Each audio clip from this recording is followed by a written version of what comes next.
Hey, I'll do is just to catch up on the GTR1000 engine crankcases. Okay, so there's some good news and some bad news. The crankcase that I wanted to buy for £45, it's got sold before I could actually get the money together to buy it, so lost out there. The good news is I've managed to get the bolt out of this one, but the bad news is, well, let's just get into the video.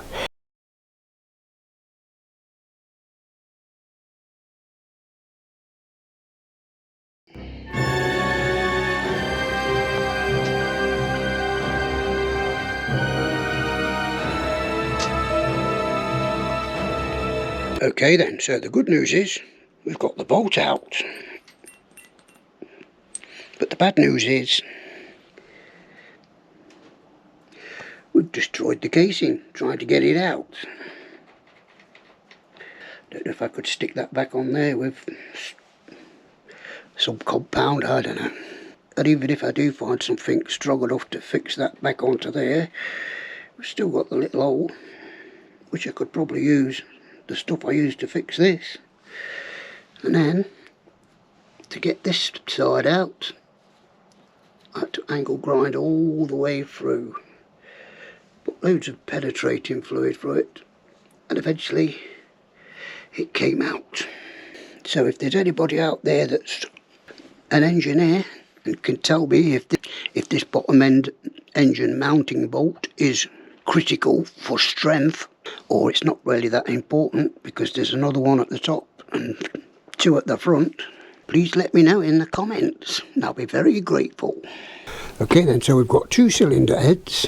We've got the original cylinder head and we've got the spare cylinder head, and we need to check to see which one is the best one to use. So the first thing I'm going to do is check for warpage. Okay then, I've got what I believe to be a straight edge.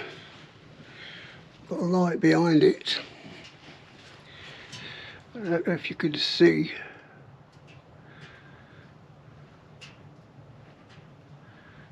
You can actually see light mainly under this one and a bit under that one.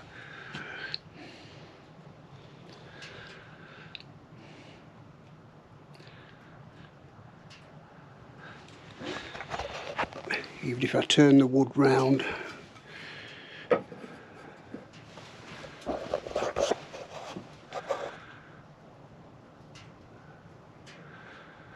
still the same.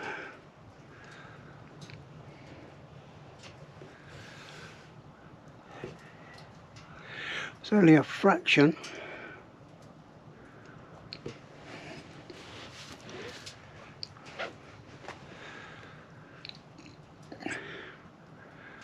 Let me just see if it's the same on the other head.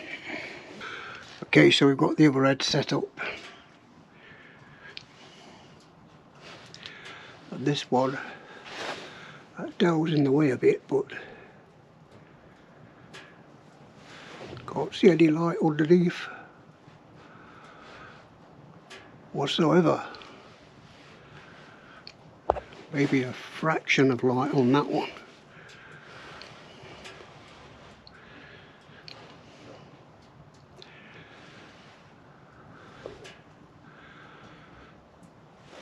So it looks like we're using the spare engine head. I've tried it with the spirit level as well.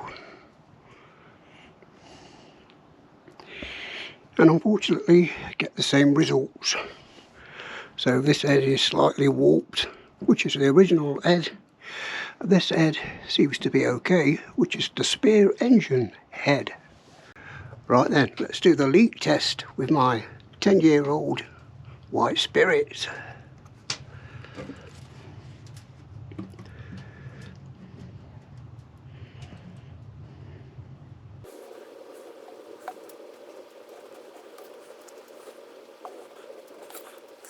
Let's see if they're still full up tomorrow. Okay, so we've done the same with this one. It's been in there overnight, but unfortunately that one has leaked out.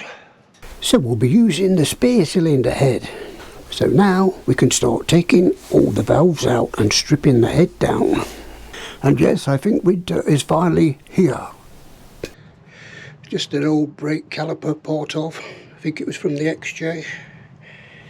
And I just welded that onto a piece of metal. Cut it out.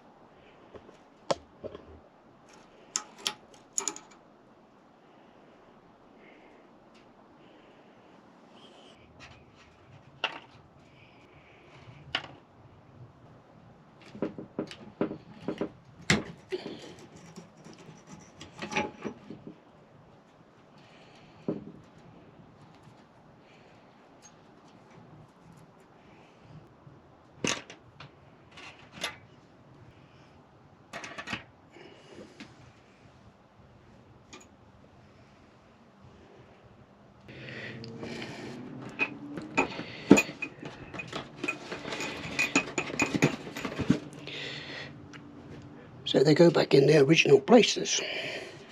So there is the first spring. That's the outlet springs. The top hat.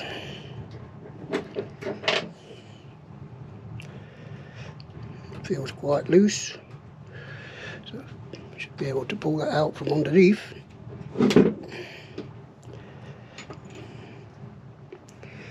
there we go. So leave it with me while I do the rest of them.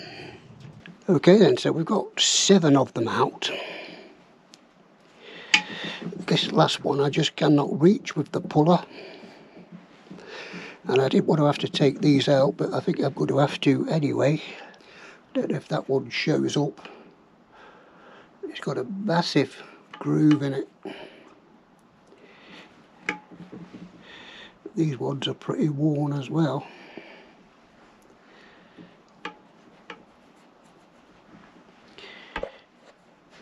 Pretty scarred up, and the exhaust crank that was in there. Don't know if you could see that lobe, sort of non-existent, almost squared off. It should look oval like that one. If you look, you can see it sort of flattened off on the tip. Hopefully you can see that. You can definitely feel it. So that's got to be replaced. Luckily the other one is okay. And these have got to be replaced.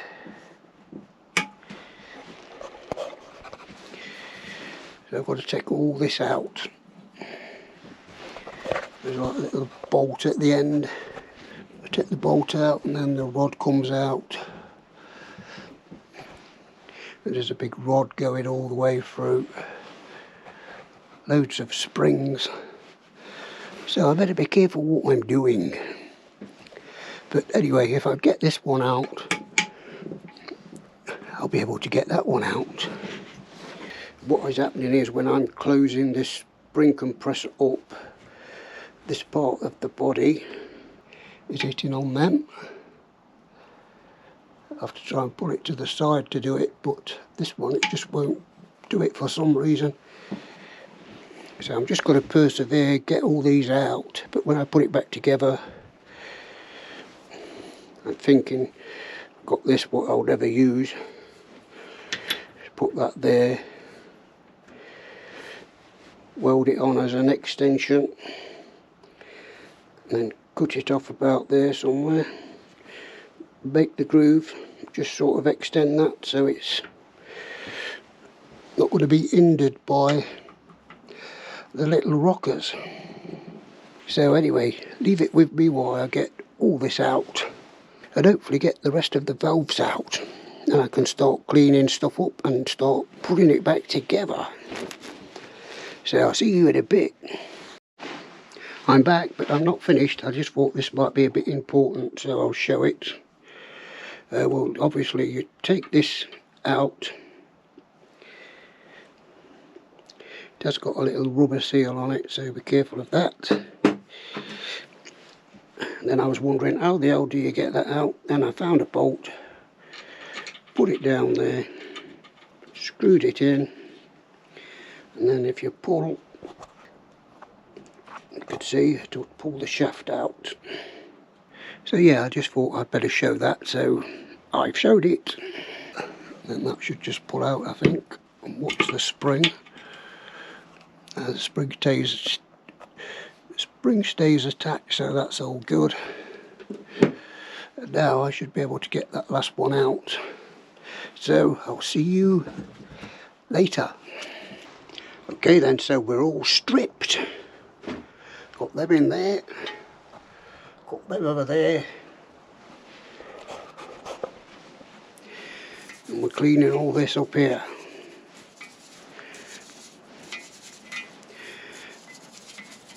So now I'm going to switch the compressor on and give that a good blow job. Okay, so we've got all the rockers out ready for replacing. Well, some of them. Got to strip that head down, but I'll do all that off camera to get the spare parts from it that I need. Finished all the blowing. So that was all nice and perfectly clean, ready to go. Cleaned all the ports out. Yes, we've got all the valves put in order into the cornflakes box. We've got all the springs and the collets and washers all in order in the egg boxes. We've got our top end crankcase. We've got our cylinders. We've got our cylinder head. We've got a sump cover there, and we've got a sump cover there. I've just got to clean one of those up, which one I like the best. We've got the main crank there, which is the one I think I'm using. And there's another main crank down there. All we need now is a bottom end crankcase. I tell you what, it ain't half cold. But I'll tell you another thing. If there's one thing I always get right, it's the weather. My mother always used to say, Johnny, you should have been a weatherman. And I tell you what, it's too bloody cold to snow.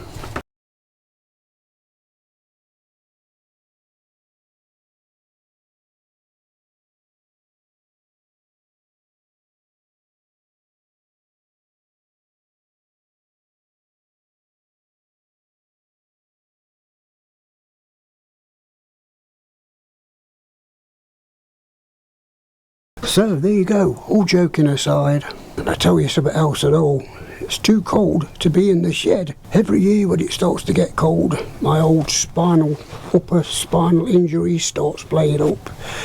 And believe you me, it's playing up. My neck locks up, my shoulder locks up, feels like I've been shot with an arrow straight through my chest, through my back. So I might have to rest up for a couple of weeks, so bear with me. I've really enjoyed making this video. Hope you've enjoyed watching it. If you have, please leave a thumbs up, and I'll see you when I see you. If I don't see you before Christmas, Merry Christmas.